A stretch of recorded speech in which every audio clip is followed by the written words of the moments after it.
Bonsoir à tous, très heureux de vous retrouver ce week-end. Et à la une, ce vendredi 15 mai, Monaco prend la tête du comité des ministres du Conseil de l'Europe. Cette présidence était très attendue. Le passage de flambeau se déroule en Moldavie, le pays sortant. Nous retrouverons nos correspondants sur place et vous entendrez la ministre des Relations extérieures et de la coopération, Isabelle Béraud Amadei. J-100 avant le départ de la Vuelta, le Tour cycliste d'Espagne partira de Monaco. Ce sera la première fois qu'une ville et pays accueillera le départ des 3 grands tours. Nous étions à la soirée organisée hier par la SBM. Et puis ce week-end, le e-prix sera de retour sur le circuit de Monaco, un moment qui rassemble bien avant que les courses ne commencent. Nous avons suivi 150 jeunes de la région qui ont pu découvrir les coulisses de l'événement. Direction Chisinau pour commencer, capitale de la Moldavie où se déroulait la 135e session du comité des ministres du Conseil de l'Europe aujourd'hui. Une réunion ministérielle annuelle pas tout à fait comme les autres puisqu'elle s'est clôturée par le tant attendu passage de flambeau. La présidence du comité des ministres a été transmise par la Moldavie à Monaco. Bonsoir Alban Gingembre, vous êtes sur place avec Sylvain Péroumal et avez suivi la prise de fonction officielle. Oui, 22 ans après son adhésion historique au Conseil de l'Europe, Monaco affirme son positionnement à l'international en assumant la présidence du comité des ministres. Mais avant de détailler ce nouveau rôle, je vous propose de revenir sur cette 135e session du comité des ministres du Conseil de l'Europe. C'est ici, à Chisinau, que se déroule cette 135e session. À l'ordre du jour, de nombreux dossiers, parmi lesquels la création du tribunal spécial pour le crime d'agression contre l'Ukraine. Il n'y aura pas de paix en Ukraine qui soit durable sans que les questions de justice soient vraiment traitées. Imaginez un conflit pareil avec beaucoup de dégâts, beaucoup de morts, beaucoup de blessés. Il y aura bientôt des millions de soldats vétérans en Ukraine, ce n'est pas déjà le cas. Des enfants déplacés. C'est une situation extrêmement complexe. Tout le travail que l'on fait pour la justice, c'est la redevabilité, pour les crimes qui sont commis, pour les destructions qui sont réalisées, en fait, est extrêmement important. On est spécialisé là-dedans avec le Conseil de l'Europe. La Cour européenne des droits de l'homme fait cela exactement. On veut vivre dans un monde dans lequel l'état de droit, des règles, le dialogue, la recherche de paix et la redevabilité et la responsabilité prévalent. Les échanges se poursuivent entre les 46 États membres du Conseil de l'Europe pour arriver à des solutions concrètes en lien avec les différents sujets. La question des ingérences étrangères et la manipulation de l'information qui concerne tous les États du continent. Et nous avons également des discussions sur les questions migratoires. On est tous sur un pied d'égalité, puisque chaque État a le même temps de parole et peut exprimer ce qu'il souhaite de la même manière, sans différence de taille prise en compte. Une réunion ministérielle qui se clôture par un moment symbolique, la transmission de la présidence du comité des ministres de la Moldavie à Monaco. Dès maintenant, la principauté endosse cette présidence pour 6 mois avec des priorités déjà claires et définies. Et pour revenir sur les priorités justement de cette présidence monégasque, la ministre des Relations extérieures et de la coopération est l'invitée de notre journal. Isabelle Béraud Amadei a livré ses premières impressions à Alban Gingembre. Isabelle Béraud Amadei, bonsoir. Bonsoir Alban. Aujourd'hui, c'est une étape importante pour Monaco qui a adhéré au Conseil de l'Europe en 2004. Quelle est la symbolique de cette prise de présidence ? Je crois que c'est une journée historique aujourd'hui puisque vous l'avez mentionné, donc Monaco est devenu membre du Conseil de l'Europe en 2004 et donc il a fallu attendre 2026 pour que nous puissions exercer la présidence du comité des ministres du Conseil de l'Europe. Donc c'est chose faite. La République de Moldova nous a donné les clés du comité des ministres tout à l'heure à l'occasion de la réunion des ministres. Et voilà, c'est donc le premier jour de cette présidence. Nous l'envisageons avec une grande responsabilité, avec aussi beaucoup d'humilité. Et je crois que ça va être une occasion importante pour Monaco de réaffirmer tout son attachement aux valeurs qui sont promues par le Conseil de l'Europe, la démocratie, l'état de droit et les droits humains. Quel va être le fil conducteur de la présidence de Monaco ? Quelles seront les priorités ? Alors nous avons établi un certain nombre de priorités avec une vision qui structurera ces priorités. La vision, elle se décline par la phrase suivante, la protection de tous par une organisation efficace pour répondre aux défis contemporains. Donc, différentes priorités. Tout d'abord, la protection de tous, la protection notamment des populations, enfin de ceux qui ont des droits les plus vulnérables, les droits des femmes, notamment la lutte contre les violences faites aux femmes et la protection des enfants également. Alors ça se décline sous plusieurs aspects, la protection des enfants face à la désinformation, la protection des enfants également face aux réseaux sociaux, les questions de radicalisation des jeunes et aussi le sport et les enfants avec un focus notamment lors de notre conférence des ministres du sport qui se tiendra à Monaco au mois de novembre sur un sport plus sûr et plus sain pour les enfants.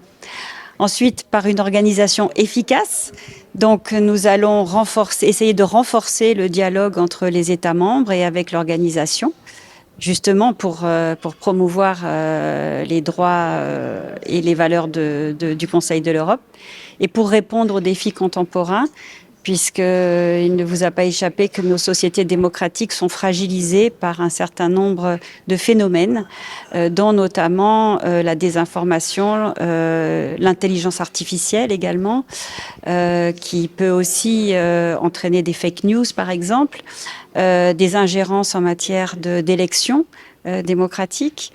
Donc voilà, on a aussi pour enjeu de renforcer les actions du Conseil de l'Europe pour répondre aux défis auxquels nos sociétés sont confrontées. Une présidence qui commence fort puisque dans quelques jours vous serez déjà à Strasbourg. Comment ça va se passer là-bas? Quelle sera votre nouvelle routine pendant 6 mois? Oui, c'est ça. En fait, la passation de présidence se passe en 2 temps. D'abord aujourd'hui en Moldova et ensuite à Strasbourg la semaine prochaine où donc je me rendrai. Je présiderai le premier comité des ministres devant donc les représentants permanents des 45 États membres plus Monaco.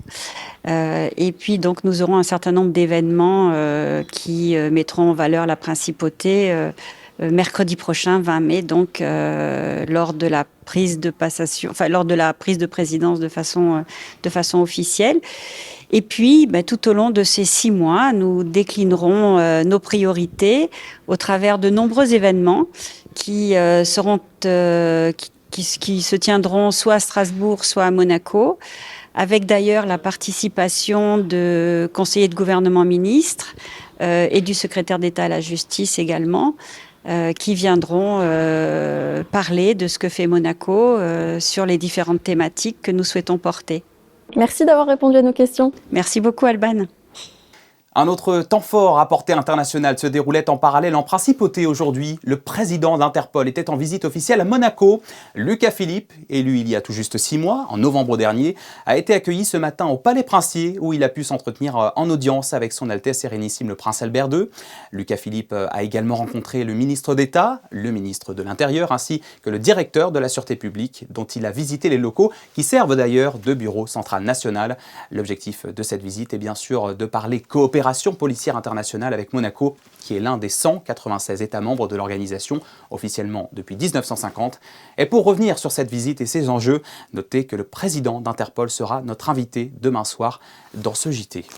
Allez, du sport à présent, regardez ces images. Le Palais Princier était illuminé en rouge hier soir. L'actualité, c'est le cyclisme. Samedi 22 août, Monaco accueillera le départ de la 81e édition de la Vuelta, le Tour d'Espagne, et deviendra ainsi la première ville et le premier pays au monde à avoir accueilli le départ des 3 grands tours.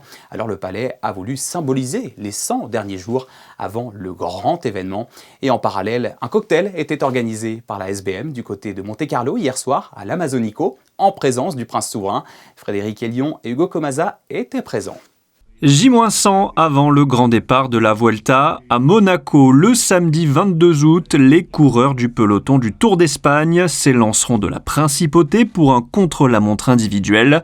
À un peu plus de 3 mois de ce grand départ, un cocktail était organisé à l'Amazonico jeudi soir, en présence notamment du prince Albert II, l'occasion de faire un point d'étape à J-100. I see that Giro starts, and it's already Giro. Then Tour de France, so after Tour is our time. We are really excited, we are working very well, very deeply, and for us it's one of the best start we have ever in our Vuelta history, in an also very special year, because this year we commemorate, 150 years, between Spain and Monaco diplomacy relation, which is also very good, because it's a very good reason to start from Monaco too. Parmi les coureurs attendus au départ, le monégasque Victor Langelotti, qui a hâte forcément de prendre le départ d'un grand tour à la maison. Ça montre que la date fatidique se rapproche et la préparation aussi va être est clé et très importante. Et du coup, je travaille déjà dans l'optique de ce grand départ. Donc non, c'est avec une grande joie que je suis là ce soir et j'ai hâte que ça arrive. Est-ce que tu arrives déjà à te projeter sur des objectifs ou voilà, c'est un petit peu trop? Non, je me projette forcément. Le grand objectif personnellement, ça sera forcément d'aller chercher une victoire d'étape. C'est un rêve pour tout coureur. Et en plus de ça, avoir un grand tour qui part de chez soi, essayer de marquer le coup en gagnant une étape, ça serait juste parfait. Victor Langelotti reprendra la compétition la semaine prochaine sur les 4 jours de Dunkerque. Avant la Vuelta, il partira en stage de préparation en altitude en Andorre avant de participer au Tour de Pologne. Le compte à rebours est lancé pour Victor et tous les coureurs. La preuve avec cette horloge installée au jardin des Boulingrins. En football, nous connaissons la sélection officielle des Bleus pour la Coupe du Monde. Didier Deschamps a dévoilé la liste hier soir sur l'antenne de TF1. Et parmi les 26 joueurs retenus, il y a Magnès Akliouche. Depuis 2018, il y a toujours eu au moins un joueur de l'ASM dans l'équipe de France pour chaque grande compétition. Et cette fois-ci, c'est lui. Ce sera le premier mondial que disputera le milieu offensif de l'AS Monaco à seulement 24 ans. Rendez-vous dans moins d'un mois au Mexique. En Ligue 1, J-2 avant le déplacement des Monégasques à Strasbourg pour la 34e et dernière journée. Un déplacement à haut risque pour les hommes de Sébastien Pocognoli qui occupent la 7e place, mais qui peuvent encore négocier un billet pour la compétition européenne. Écoutez comment on appréhendait la rencontre en conférence de presse d'avant-match cet après-midi. Je pense qu'il y a encore 2-3 scénarios qui peuvent découler par rapport à toutes les prestations qu'il va avoir ce dimanche. Attendre aussi le résultat de la finale de la Coupe. Donc ça, c'est les deux scénarios qui nous permettent encore d'avoir des perspectives pour ce week-end. On a continué en tant que staff à préparer le match avec la même rigueur et la même attention. Donc forcément, les joueurs sont obligés de suivre et de ne pas baisser l'attention d'1%. De son côté, la Roca Team va voir revenir un de ses anciens très prochainement. Parti en février dernier, Yohan Makoundou va faire son retour en tant que pigiste médical pour finir la saison régulière avec les playoffs. C'est le club qui l'a annoncé hier soir. L'idée est d'apporter un renfort supplémentaire à un effectif décimé par les blessures en ce moment. Notez qu'en revanche, Makoundou ne sera pas qualifié pour la dernière journée de la saison régulière que Monaco disputera demain à Boulazac. Enfin, c'est le retour du e-prix ce week-end à Monaco. Et avant le départ des courses, 150 jeunes de la région ont été invités à participer au Community Tour, un moment qui leur a permis de découvrir les coulisses de la Formule E et de rencontrer les équipes, de s'initier également aux enjeux de l'électrique. Gaëtan Lebrun et Alexandra Paolini les ont suivis ce matin. Ces jeunes ont pu approcher les voitures au plus près, échanger avec les ingénieurs et en apprendre davantage sur les technologies électriques utilisées en compétition, une manière de découvrir le sport automobile sous un nouvel angle, plus tourné vers l'innovation et l'avenir. Right now, we're currently stood in the pit lane, so people have a chance to kind of get up close and personal to all the different teams, the garages, the cars, like the ones that you see behind me as well, and maybe potentially talk to some of the engineers as well. I think one of the key things as well is we have a lot of university-age students, a lot of younger people as well who maybe are thinking, oh, I want to get into motorsports, or I'm interested in STEM as a topic in terms of something they can maybe do with a career. So it's really kind of cool exclusive access that they can have really. Au-delà du spectacle, cette initiative a aussi pour objectif de sensibiliser les jeunes au développement durable et à l'éco-responsabilité à travers la Formule E.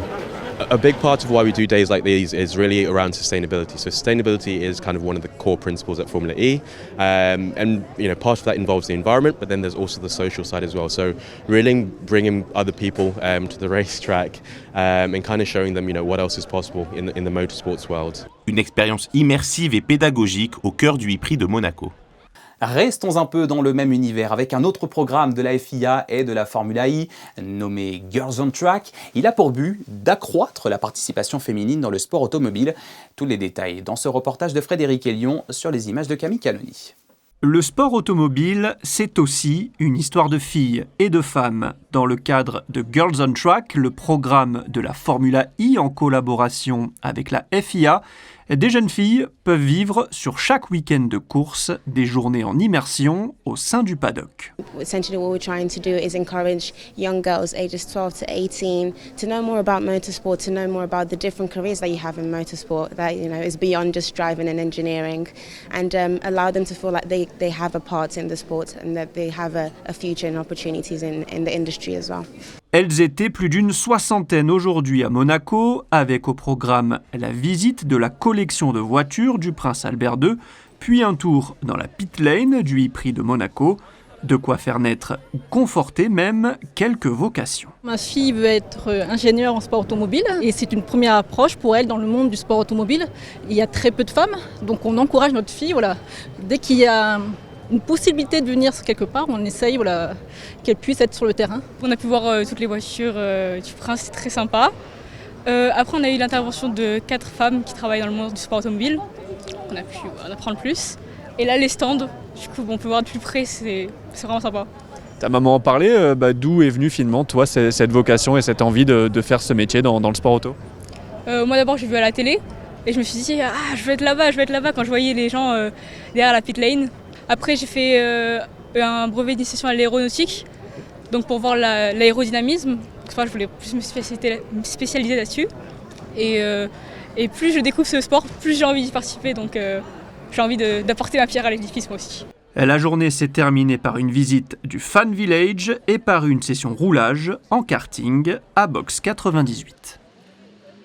Comme chaque année, les grands prix successifs sont l'occasion de voir revenir à Monaco les passionnés d'automobile, mais aussi les touristes, bien sûr, plus que d'ordinaire, attirés par les préparatifs autour de la pit lane. C'est le cas pendant le e-prix, ce week-end de 4 jours, qui coïncide avec l'Ascension. Alors nous nous sommes demandé d'où venaient ces visiteurs. Toutes les raisons sont bonnes pour se rendre à Monaco ce week-end. L'Ascension qui offre 4 jours de répit, le beau temps ou encore le e-prix. Les premiers touristes que nous avons croisés, parfois venus de loin, ne sont pas des experts des courses électriques, mais apprécient le spectacle des préparatifs. Vous venez d'où ? Des Vosges. Des Vosges ? Ouais. Ok. Vous connaissez un petit peu la Formule 1 ? Non, du tout. On est là pour visiter un petit peu Monaco. Ce matin, on a fait le château en haut. Puis on a vu qu'il y avait les paddocks, qu'il y avait les voitures, donc on s'est dit venir faire un tour, ça pourrait vraiment être sympa et essayer d'avoir quelques photos quand même avec les pilotes. Ouais, vous en connaissez quelques-uns ? Pas du tout. Non, c'était vraiment le pur hasard là. Mais en tout cas, ça fait plaisir de voir. Ça fait toujours bien. J'aime l'automobile, donc voilà. Super. Vous venez d'où ? Aix-en-Provence. I'm from Costa Rica and I came here to visit this Formula One. Because I'm pretty interested in it and I thought, wow, this is so cool. So yeah, right now I'm just watching that. Basically just visiting. We actually have an Airbnb in Nizza, while we are in Nice. We thought we'd just come here by train and to see how the Formula One is going, Formula One. L'une des nationalités les plus représentées chez les visiteurs présents ce week-end à Monaco est l'allemande. Mais n'oublions pas que les plus fidèles restent les locaux, des communes azuréennes et limitrophes à la principauté. On est d'Antibes. Ah, d'Antibes, vous êtes à côté. On est à côté. Et vous êtes passé voir la collection des automobiles du Prince, c'est ça ? Oui, exactement. Qu'est-ce que vous en avez pensé ? Moi, je trouve ça très intéressant et on a pu voir différentes voitures et différents modèles de plusieurs époques et du coup, c'était très intéressant. Vous en connaissiez certaines que vous êtes venu voir ? On connaissait certaines marques, mais après, il y avait des marques qu'on ne connaissait pas. Donc en vrai, c'était très impressionnant d'avoir toutes ces voitures du coup. Super. Et maintenant, vous allez faire quoi ? Alors maintenant, hélas, on va rentrer, mais on a fait déjà le Palais Princier qui nous a beaucoup plu. Donc c'était un bon combo en fait. On est très contents de notre journée ici. Et mon fils va aller à la Formule 1, Formule électrique ce week-end. Donc on va revenir. D'où qu'ils viennent et quel que soit le motif de leur visite, les touristes sont donc toujours aussi nombreux et heureux de venir et revenir sur le sol monégasque. La saison est bel et bien ouverte.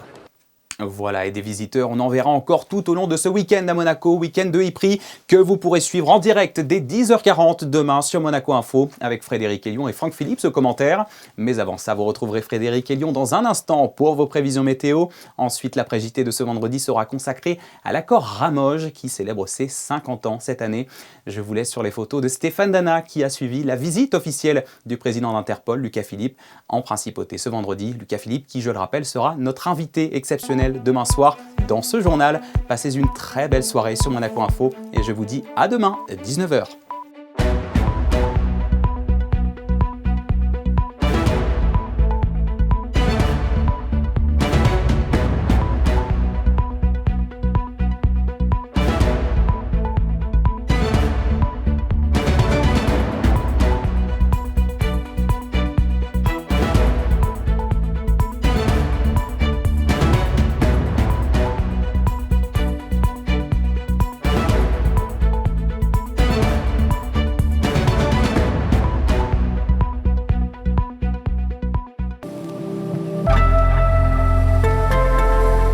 Bonsoir à toutes et à tous. Samedi, grand soleil toute la journée et piste sèche donc pour les pilotes qui participeront au e-prix de Monaco.